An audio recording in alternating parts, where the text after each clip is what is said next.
দর্শক, রাজধানীর বিভিন্ন পয়েন্টে রয়েছেন আমার সহকর্মীরা, তাদের কাছ থেকে জেনে নেব মার্চ ফর গাজা কর্মসূচির আদ্যপান্ত। প্রথমেই আশিক মাহমুদের কাছে যাচ্ছি, সোহরাওয়ার্দী উদ্যানে রয়েছেন তিনি। আশিক, ঘণ্টাখানেক পরই তো মূল আনুষ্ঠানিকতা শুরু, এই মুহূর্তে কেমন দেখছেন লোক সমাগম?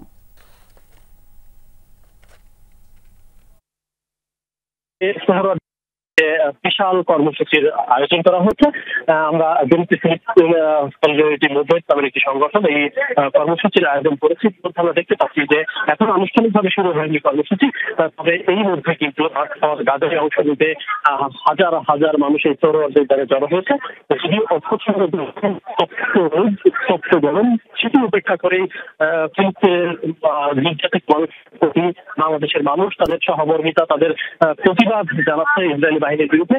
যে গাজায় যে গণহত্যা, যে বর্বরচিত গণহত্যা চলছে, নারী শিশুদেরকে নির্বিচারে হত্যা করা হচ্ছে, এটি বন্ধ করতে হবে। এবং এই একটি দাবিতেই বাংলাদেশের মানুষ আজ সব শ্রেণী পেশার মানুষ আজ এক কাতারে সামিল হয়েছে। সবাই ফিলিস্তিনের পতাকা হাতে এই সোহরাওয়ার্দী উদ্যানে এসে হাজির হয়েছে। আমরা জেনেছি বিকেল 3টে আনুষ্ঠানিকভাবে শুরু হবে এই কর্মসূচি। এখন পর্যন্ত যে সকল নেতৃবৃন্দ এখানে বক্তব্য রাখবেন তারা এখন এসে পৌঁছানো ধারণা করছে। কিছুক্ষণের মধ্যে আর রাজধানীর বিভিন্ন পয়েন্ট থেকে যে মিছিলগুলো আসছে, খন্ড খন্ড মিছিল নিয়ে আমরা দেখতে পাচ্ছি যে বিভিন্ন দেশ দিয়ে মানুষ কিন্তু এই ফিলিস্তিনের পতাকা হাতে গাজাবাসীর পক্ষে যে অবস্থান তারা জানান দিচ্ছে। এবং প্রোগ্রাম যে অতি দ্রুত এই যে ইসরায়েলি বাহিনীর যে আগ্রাসন, সেই আগ্রাসন বন্ধ করতে হবে।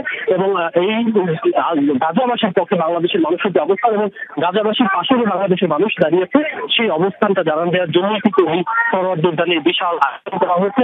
ধারণা করেছে দল মত নির্বিশেষে সব রাজনৈতিক দল, বিভিন্ন ইসলামী সংগঠন, বিভিন্ন সামাজিক সংগঠন, সাংস্কৃতিক সংগঠন সবাই মিলে আজকে এক মঞ্চে দাঁড়াবে এবং এক মঞ্চে দাঁড়িয়ে আজ বিকেলের মধ্যে একটি বার্তা জানান দিবে বিশ্বকে যে গাজায় যে গণহত্যা চলছে, এই গণহত্যা অচিরে বন্ধ করতে হবে এবং অতি শীঘ্রই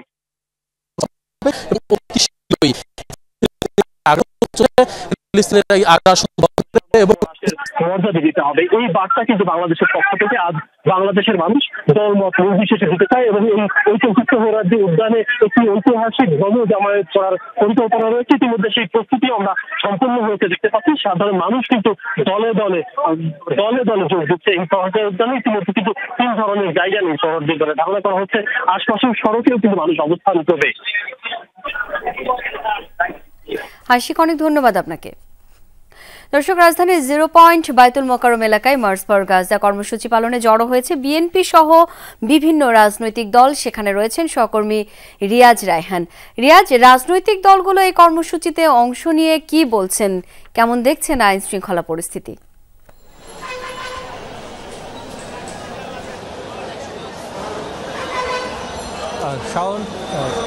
সকাল একবারে ঠিক 9টা থেকেই মূলত রাজনৈতিক বিভিন্ন দল, জামাত, বিএনপি সহ বিভিন্ন রাজনৈতিক দল এই যে বায়তুল মোকাররমকে ঘিরে আশপাশের সড়কগুলো রয়েছে, সেই সড়কগুলোতে তারা বিক্ষোভ মিছিল, প্রতিবাদ মিছিল এবং বিক্ষোভ সমাবেশ করেছে। সকাল 11টার দিকে এখানে বায়তুল মোকাররম উত্তর গেটে জামাত ইসলামের উদ্যোগে বিক্ষোভ সমাবেশ অনুষ্ঠিত হয় এবং দুপুরের পর 0 পয়েন্টে বিএনপির সংক্ষিপ্ত সমাবেশে স্থায়ী কমিটির সদস্য সালাউদ্দিন আহমেদ কথা বলার কথা রয়েছে। আপনি এখন দেখছেন যে বায়তুল মোকাররমের ঠিক সামনে দৃশ্য। এখানে সে সকাল থেকেই মানুষ দলে দলে মিছিল নিয়ে কেউ সমবেত সঙ্গীত পরিবেশন করতে করতে যাচ্ছে সোহরাওয়ার্দী উদ্যানের দিকে। রাজনৈতিক নেতৃবৃন্দ যারা যেটি বলছেন, মূলত এই যে ফিলিস্তিনের প্রতি ইসরায়েলের যে আগ্রাসন এবং সেখানে সারা বিশ্বব্যাপী মানবাধিকারের চমক দেওয়া যারা বিশ্বমণ্ডলরা রয়েছেন তারাও নিশ্চুপ এবং তাদের যে এই যে নিষ্ক্রিয়তা এবং নিশ্চুপ আচরণ, সেটির প্রতি তারা নিন্দা জানিয়েছেন। এবং তারা বলছেন জাতিসংঘ সহ বিশ্ব নেতৃবৃন্দ অবিলম্বে যদি এই গাজা বা রাফা সহ ফিলিস্তিনবাসীর প্রতি সাথে যদি দাঁত জানায়, তাহলে হয়তো এই যে বিশ্বব্যাপী যে সংঘাত, সেটি বিশ্বব্যাপী ছড়িয়ে পড়ার শঙ্কা রয়েছে। এবং পাশাপাশি মুসলিম দেশগুলোর প্রতি তারা আহ্বান জানিয়েছেন যাতে সমস্যারে সবাই মিলে একসঙ্গে এবং একই উদ্দেশ্য নিয়ে ফিলিস্তিনের প্রতি গাজার যে বা ফিলিস্তিনবাসীর প্রতি ইসরায়েলের যে আগ্রাসন, সেটির বিরুদ্ধে তারা রুখে দাঁড়ান এবং তারা বিশ্বের বিভিন্ন স্থান থেকে যদি প্রতিবাদ একসাথে আওয়াজ তোলা যায়, তাহলে হয়তো বিশ্বকে একটি নাড়া দেওয়া যাবে। এবং সেই নাড়া দেওয়ার মাধ্যমে বিশ্ব নেতৃবৃন্দ যারা রয়েছেন তারা ফিলিস্তিনের মানুষের প্রতি আরও সহানুভূতিশীল হবেন এবং ফিলিস্তিনের প্রতি আগ্রাসন রোধে ইসরায়েলের বিরুদ্ধে তারা ব্যবস্থা নিতে সক্ষম হবে। এবং যদি এই ব্যবস্থা নেওয়া সম্ভব না হয়, খুব দ্রুত সময়ের মধ্যেই যদি ব্যবস্থা নেওয়া না হয়, তাহলে সারা বিশ্ব থেকে যে প্রতিবাদ, সেই প্রতিবাদ আরও জোরালো হবে।